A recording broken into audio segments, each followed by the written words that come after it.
guys, it's me Brooke here from Saddlebrooke Stables, and in today's video you're probably confused. I'm going downstairs to a box of vintage Breyers I actually got when I was little, and I want to customize one of them. So it took a while to choose. I went through them. I lost the clip of me going through them, but here's just some pictures of some of the models that I know I have that are the vintages. But yeah, I chose on this little classic dude here. I really like him. There's nothing special about him. He's just an older regular run.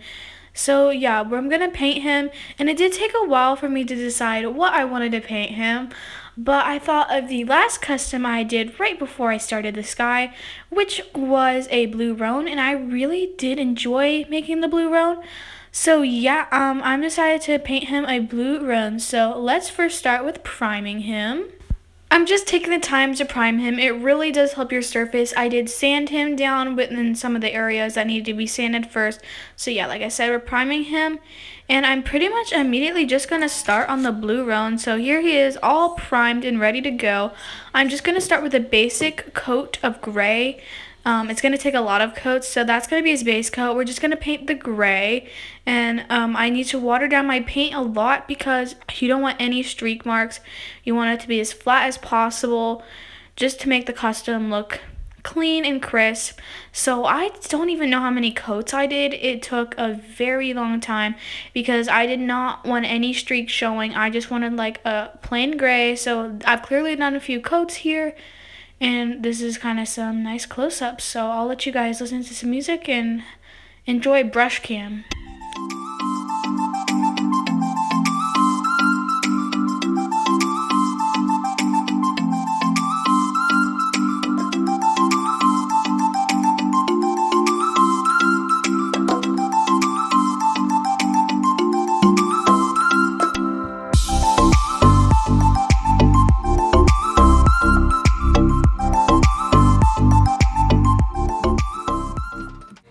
Okay, so he is all like done with his first with his like base layer. Like, it's been many coats of gray, but what I'm going to do is I'm going to seal him, and then I'm going to spend time shading in black with this gray paint before we do the hair by hair run. So I'll be back and doing some shading. So yeah.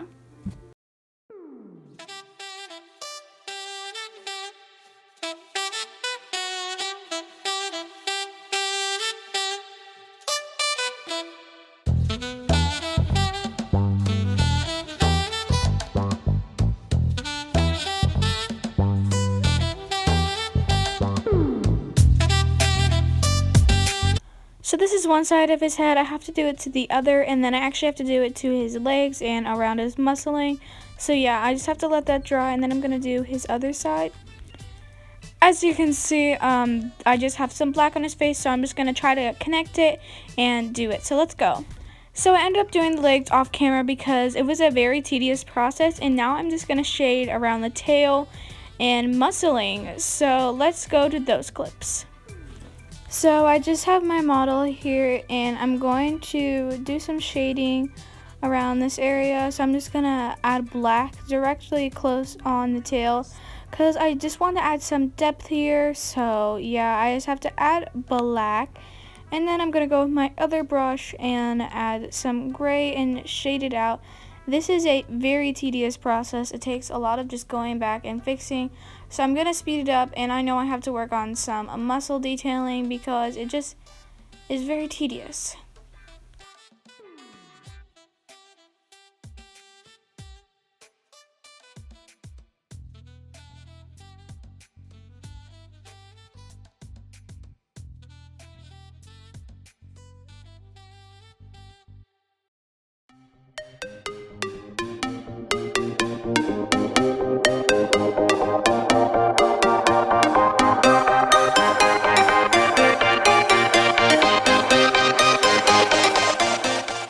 So now I am done with the shading on this guy. I just have to seal the coat, and then I will worry about the tail later, and I'm going to actually start on his roaning, which I will do later, and I'll show you how I do it.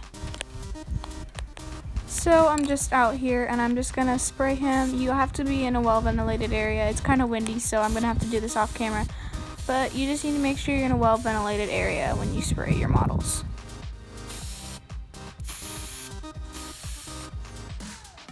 Okay, so I just sprayed him, and now what I'm going to do is I'm going to get a watercolor pencil, and I'm going to start doing his individual hairs. It is going to be super tedious, so let's begin. I'm probably going to start off camera and get into the hang of it, and then I'll turn on the camera and I'll continue working on it.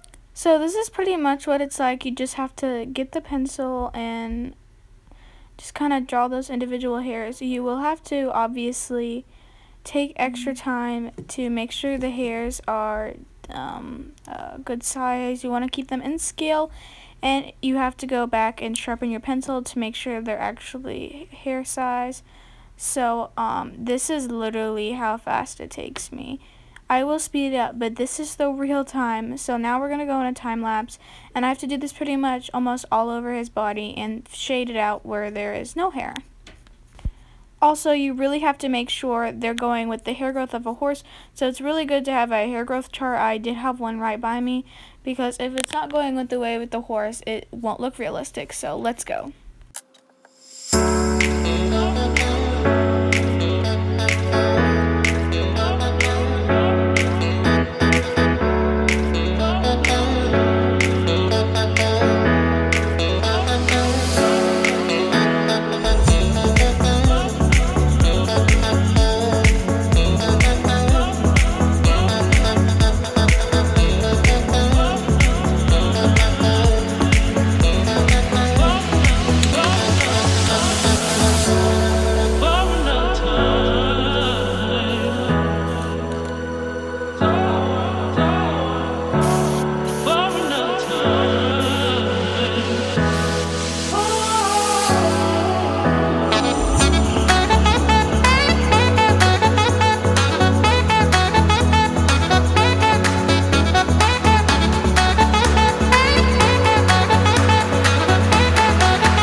So my repaint is all done with Roaning. I just have to do the hooves and eyes, and I will do this off camera because it's very tedious.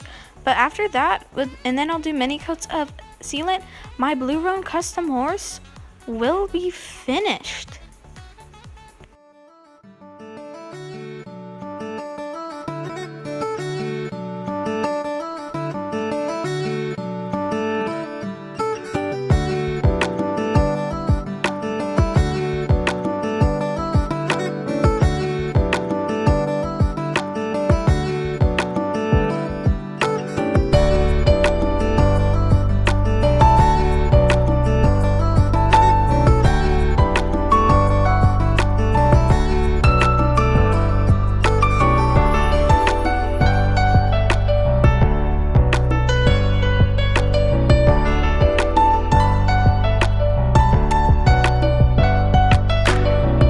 Thank you guys so much for watching. I really hope you enjoyed today's video, and please comment down a name for this guy. I have thought and I still can't think of one, but yeah, I'll see you guys all in my next YouTube video. Bye guys.